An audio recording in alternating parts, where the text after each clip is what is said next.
Félix Tshisekedi a signé l'ordonnance portant mesures collectives de grâce présidentielle. Par cette ordonnance, le chef de l'État a voulu marquer d'un caractère particulier d'humanité ces débuts d'année 2022.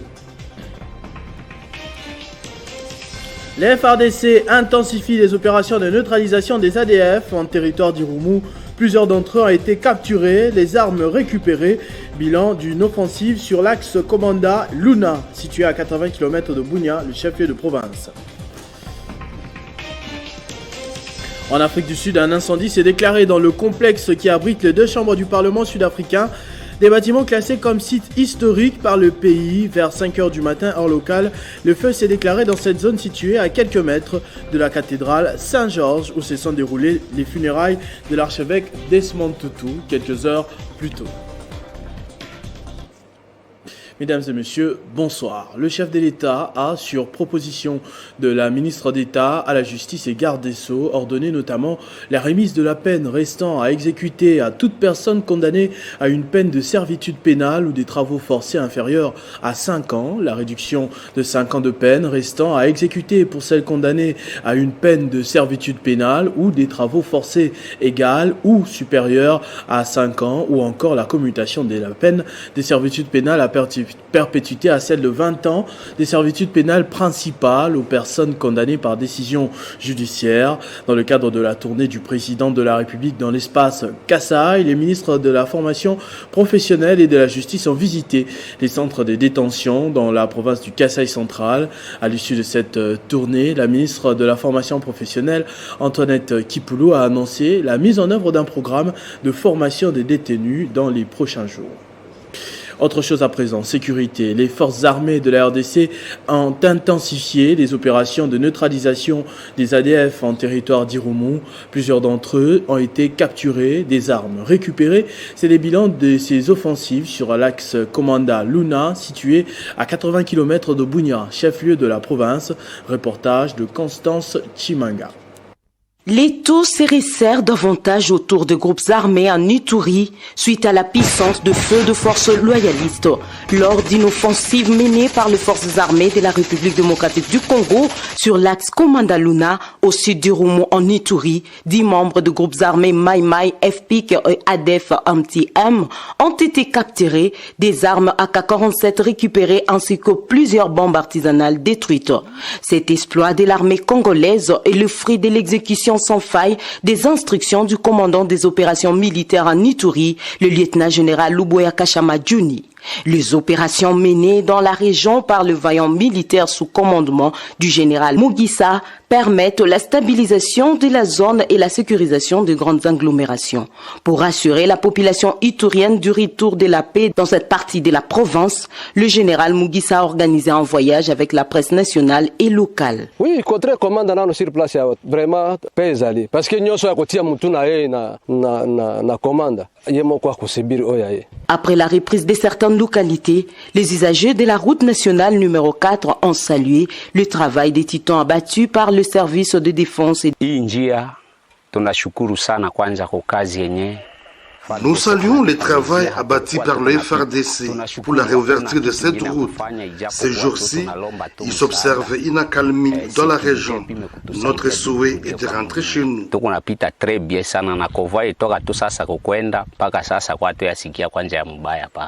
Quoi qu'il en soit, quoi qu'il en coûte, les forces armées sont résolument engagées pour anéantir complètement le membre du mouvement insurrectionnel dans cette région d'Irumu afin de restaurer la paix et l'autorité de l'État, affirme le général Mugisa Joseph. Après Mbujimayi Kananga, le chef de l'État, Félix Tshisekedi, est attendu dans le Sankuru. Dans les prochaines heures, les notables et les gouverneurs AI de cette province sensibilisent les Sankurois pour un accueil délirant. Au garant de la nation, les notables promettent de soumettre au chef de l'État les revendications du Sankuru pour des solutions immédiates. Depuis son arrivée à Lodja le 28 décembre dernier, le gouverneur intérimaire du Sankuru, Paul Chiabilo, ne fermait pas ses yeux pour sensibiliser et préparer l'accueil du président de la République, chef de l'État Félix Antoine Tshisekedi Tshilombo, dans la province de ses ancêtres. tantôt dans les médias locaux, tantôt dans les réunions de sécurité, annoncé pour ces débuts de l'année dans le Grand Kasaï. Le chef de l'État recevra un accueil délirant dans la terre d'origine du héros national Patrice Emery Lumumba, avec le travail du gouverneur Haï, Paul Chiabilo, qui ne dort pas pour que cet accueil dépasse ceux des autres provinces que le chef de l'État vient de visiter dans le cadre de sa tournée dans le Grand Kasaï. Sœur Sankouroua, bonjour. Bonjour. Le mot me manque ce soir pour vous exprimer ma joie et ma gratitude en ce jour où vous m'accueillez chaleureusement ici à Londres. Le gouverneur ad intérim du Sankourou, qui s'est fait accompagner du président de l'Assemblée provinciale du Sankourou, le député provincial Benoît Olamba, a appelé la population du Sankourou à s'aligner derrière le chef de l'État, Félix-Antoine Tshisekedi Tshilombo, et surtout dans sa vision du peuple d'abord. Le quartier Kanluka, situé dans la commune de Ngaliema, vient de totaliser 60 ans d'existence. Et pour commémorer en beauté ce moment, un culte d'action des grâces a été organisé à la paroisse Saint-Philippe, en présence du député national Samuel Mbemba Kabouya. 60 ans du quartier Kanluka, ça se fête. Les femmes et jeunes de ce quartier situé dans la commune de Ngaliema se sont réunis à la paroisse Saint-Philippe pour dire merci à Dieu pour ce jubilé d'or. C'était en présence du leader de Kanluka, le député national Samuel Mbemba Kabouya, initiateur de cette cérémonie. Après l'homélie prononcée par l'officiant du jour qui a insisté sur l'amour entre fils et filles du Kanluka, le député national Samuel Mbemba Kabouya a pris la parole pour appeler sa base de Kanluka à l'unité pour le développement de ce quartier.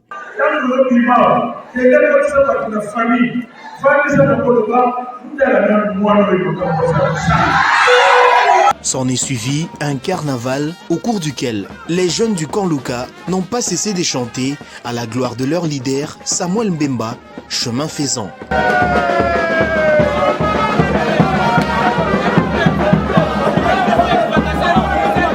Pour clore en beauté cette journée festive, un combat de catch a été organisé au Kanluka dans une ambiance de fraternité.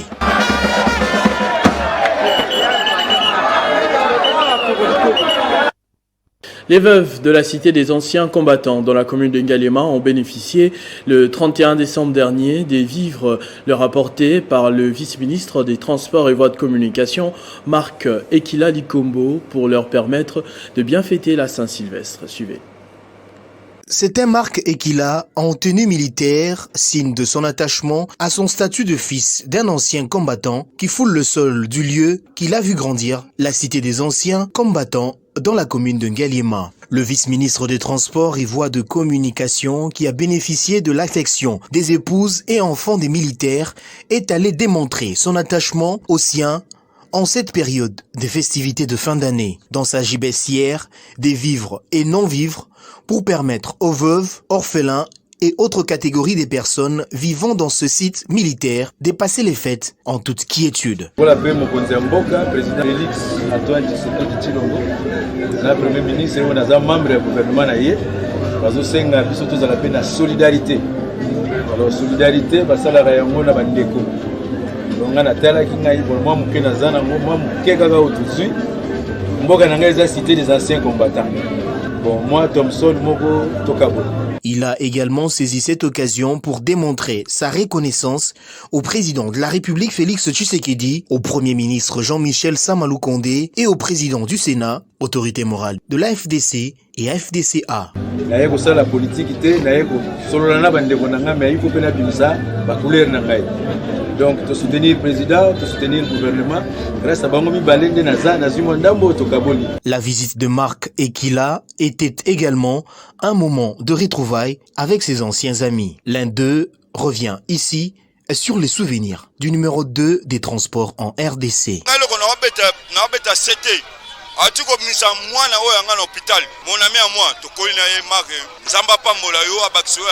Il s'est de rappeler que les femmes veuves et les enfants des anciens combattants de cette cité sont encadrés au sein d'une association dénommée Asenako, dirigée par le président Jean Mené.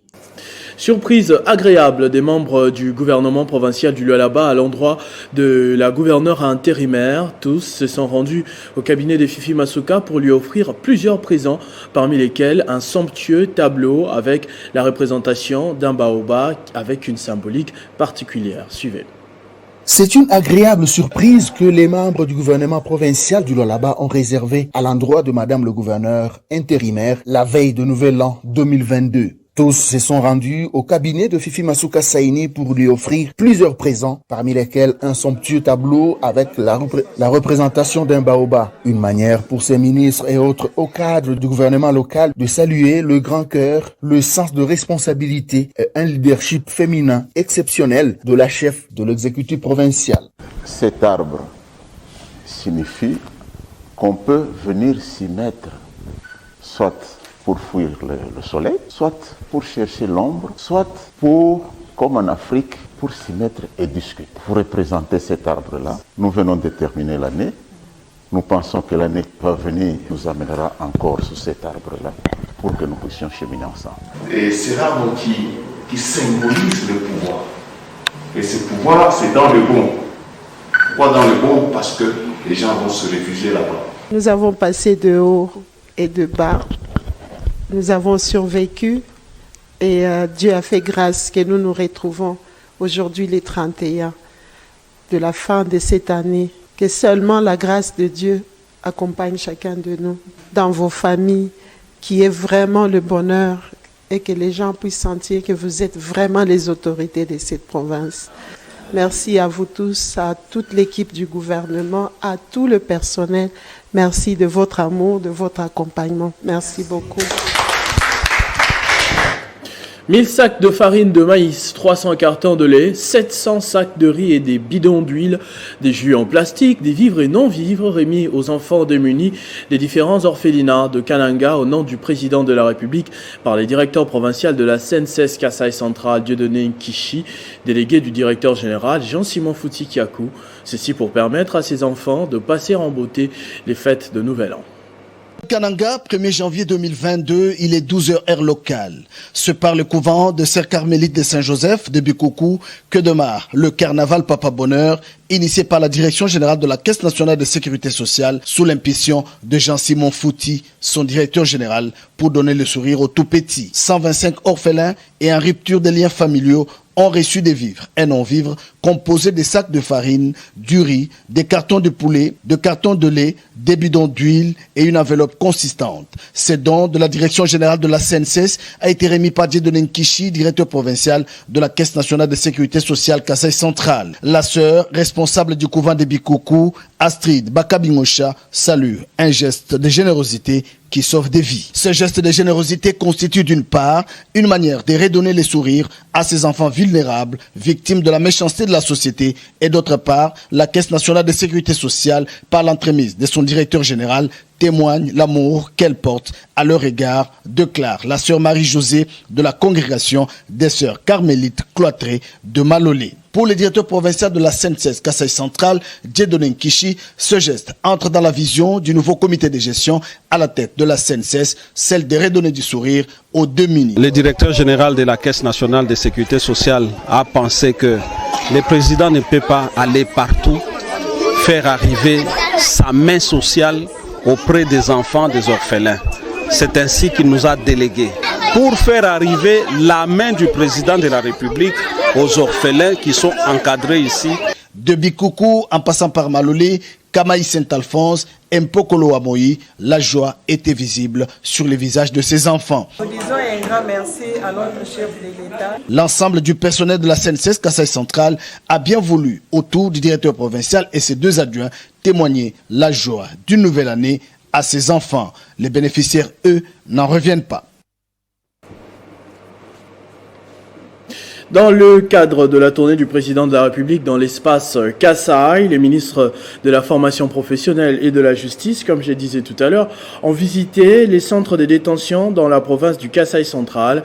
À l'issue de cette tournée, la ministre de la formation professionnelle, Antonin Kipoulou, a annoncé la mise en œuvre d'un programme de formation des détenus dans les prochains jours. La ministre de la Formation professionnelle et métiers Antoinette Kipulu Kabenga a effectué dimanche 2 janvier 2022, en compagnie de la ministre dite en charge de la justice et garde Soros Mutombo Kissé, une visite d'inspection à la prison centrale des Kananga. Il était question pour les deux personnalités de s'imprégner des conditions de détention dans cette prison afin de savoir comment concrétiser chacune dans son domaine les promesses du chef de l'État en tournée dans les Grands Kasaï, particulièrement dans les Kasaï centrales à cette population. Les deux ministres ont sillonné les différents coins de cette prison, une des 6 que compte la province en commençant par les centres de santé jusqu'à la salle polyvalente, récemment aménagée en passant par les pavillons réservés aux mineurs. Selon le constat, les conditions carcérales sont difficiles. Des efforts doivent être fournis pour améliorer ces conditions afin d'atteindre les normes internationales. Si Rose Mutombo s'est penchée sur les conditions d'application ou d'exécution de la grâce présidentielle, Antoinette Kipulu Kabenga, par contre, qui a accompagné les prophètes Kasaï centrale et d'autres responsables de la formation professionnelle et métier, a expliqué que bientôt sera mis en œuvre un programme de formation de détenus qui va s'étendre dans les provinces du pays. Lelo mama na bino ya justice ayekota la bino tango mokonzi ya mboka alobi abeti sete na bino ba jeune nazomona population nyonso ba jeune de botondi awa. Alors na sima yango pe mokonzi ya mboka abeti sete nde tosolaki na mama ya justice et que na kati na prison pe ba jeune baza ebele. Mais auparavant, elle a organisé dans la salle des conférences de l'hôtel Kapibé un face-à-face avec une vingtaine des responsables du conseil afin de faire la restitution de la publication de résultats de l'examen national de fin d'études professionnelles dont le go a été donné par le Premier ministre le 6 décembre dernier. L'occasion d'échanger sur plusieurs préoccupations dont les plus importantes sont les infrastructures, la mobilité, le salaire et primes des provinciaux. Ce dimanche 2 janvier, au Cap, un incendie s'est déclaré dans le complexe qui abrite les 2 chambres du Parlement sud-africain, des bâtiments classés comme site historique par le pays. Le feu s'est déclaré vers 5 heures du matin, heure locale, dans cette zone située à quelques mètres de la cathédrale Saint-Georges où se sont déroulées hier samedi les funérailles de l'archevêque Desmond Tutu. L'enceinte de l'Assemblée nationale où siègent les députés a été entièrement consumée. Ce journal est terminé, je vous en rappelle tout de suite les principaux titres. Félix Tshisekedi a signé l'ordonnance portant mesures collectives de grâce présidentielle. Par cette ordonnance, le chef de l'État a voulu marquer d'un caractère particulier d'humanité ces débuts 2022.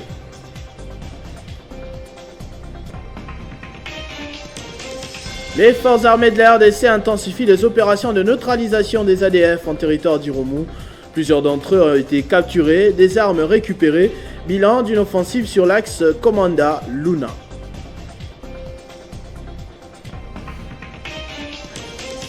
Et en Afrique du Sud, vous venez de le voir, le feu s'est déclaré vers 5 h du matin dans les 2 chambres du Parlement sud-africain situées au Cap. Et c'est dans une zone située à quelques mètres de la cathédrale Saint-Georges où se sont déroulés samedi les funérailles de l'archevêque Desmond Tutu. À tous et à toutes, merci de votre attention soutenue. Restez fidèles au programme de votre chaîne Télé 50. Vivez heureux, vivez 100 ans, mesdames et messieurs.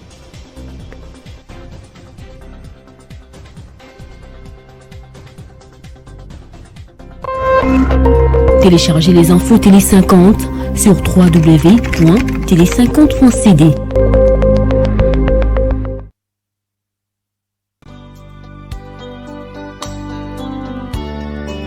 La grande famille Kabeya, l'épouse Kabeya, les enfants Kabeya, les petits-fils Kabeya ont la profonde douleur de vous annoncer le décès de leur frère, mari, père et grand-père, Augustin Kabeya Chikala, retraité et ancien secrétaire général de l'Inspection générale des finances IGF.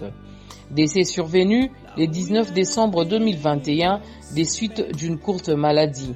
Actuellement, le deuil se tient en la résidence familiale 6 avenue Kayangue, numéro 18, dans la commune de Limba Super.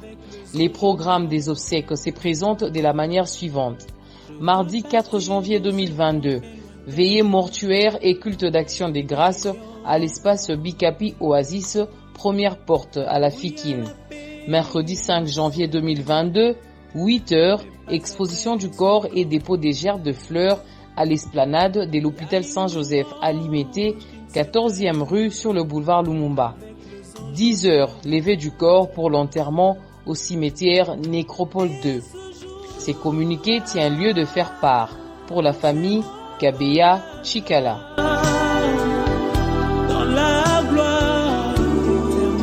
Message de vœux de la GECAMIN au président de la République démocratique du Congo.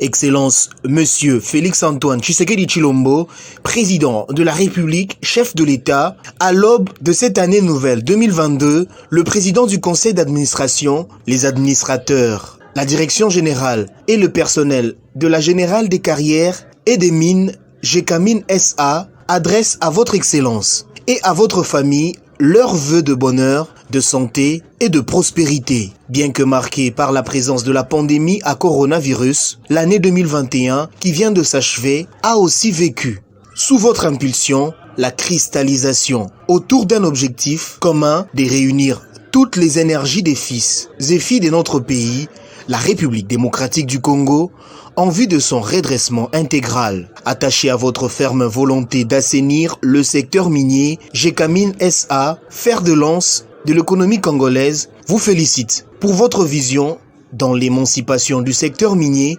qui, à coup sûr, permettra à GECAMIN SA de recouvrer sa place de géant minier pour faire face aux nombreux défis auxquels notre pays, la République démocratique du Congo, se trouve confronté depuis plusieurs décennies. GECAMIN SA et tout son personnel se rangent derrière votre vision de la restauration de l'économie et du social des filles et fils de notre pays afin que la devise « Le peuple d'abord » devienne une réalité et ils vous assurent également de leur loyal accompagnement jusqu'à la réussite de votre quinquennat à la magistrature suprême de notre pays.